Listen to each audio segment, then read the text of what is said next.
showing you for a year in advance, I told you unrest was coming to Europe, and then it's coming here.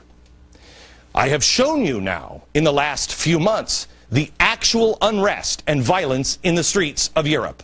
Again, today in Greece, the unions shut down public transportation. Who did I tell you would do that? The unions.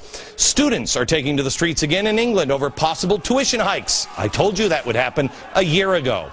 We showed you the burning cars. We've showed you how they are mirroring the failed economic policies here in America. I'm a paranoid lunatic, seditious. This must just be suffocating paranoia.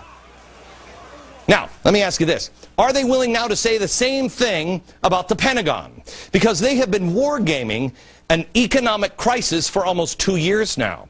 One of these war games was called Unified Quest 2011. Listen to what they are preparing for at the Pentagon.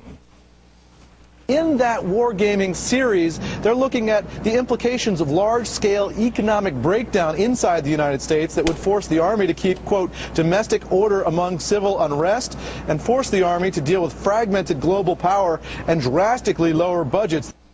That's weird. That's weird. That's just paranoid lunatics. They're seditious over there at the Pentagon, I guess. Now, what would be some of the things that might cause civil unrest? Well, let me show you a picture today from theblaze.com. It's of the Alaskan National Guard taking part in an exercise here for civil unrest. Oh, what does the guy have, the demonstrator have? Well, it's a sign that says, "Food now." Well, why would he need a sign like that? Oh, yeah, that's right. The suffocating vision of paranoia. Food shortage, or food being scarce, or food just being too expensive because coming inflation. Absolutely without merit, and I'm mentally ill. Really?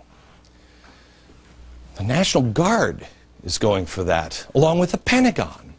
I've talked about the importance for preparing for tough times, having enough food and supplies, getting out of debt, being self-reliant. The reaction, without merit, doomsday, probably mentally ill. But when Time magazine posts an article, impending crisis, Earth to run out of food by 2050, I'm sure this is some sort of green nightmare. This is good journalism. The only people I trust in the government, only ones I trust, are the military. The military is preparing. Are you? But the military, I believe, are being boxed into a corner by people who actually have their hands on the levers of power. And it is those holding the levers of power that have been creating the conditions to make these scenarios possible. And that goes anywhere from Harry Reid to Obama, all the way to the kingmaker himself, George Soros. Not the guy who has a stupid show at 5 p.m. or 2 p.m. Pacific. I mean, who am I up against in the Pacific Coast? The Price is Right? The media will demonize and glorify whom they want.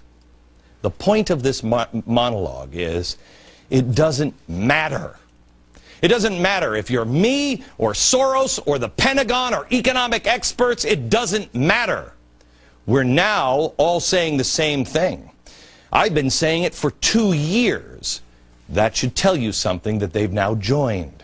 Because the next thing on the docket is to control the media and to control food prices. Civil unrest and rising food prices and controlling the media.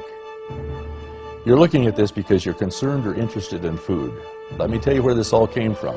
We've been involved with shipping food all over the country for about 27 years.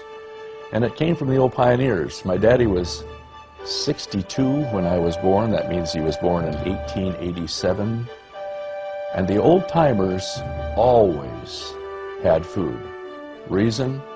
Americans are rugged individualists. They're independent. They don't need nothing from nobody. And the reason the old pioneers and the old timers always had food around is because it's our greatest dependency. And they never knew when they were going to have a crop or when they weren't. And they were ready.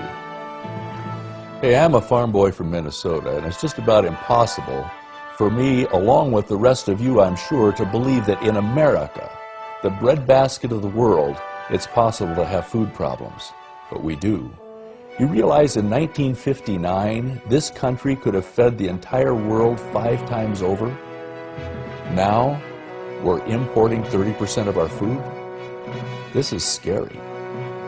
And right now, with the economy the way it is, over 30% of our families, when they go down to the grocery store every week, have to make a decision as to whether they're going to buy food or pay some other bills that they've got sitting on their doorstep. The stock market is up and down like a yo-yo. Nations are falling over one thing: food. Isn't that interesting?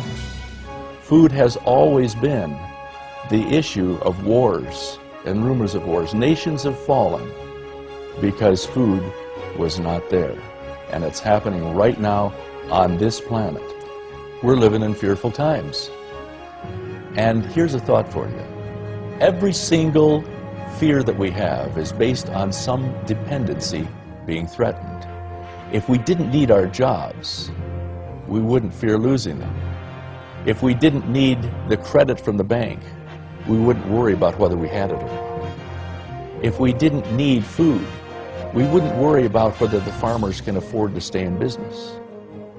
Very simply, eliminate fear by being independent.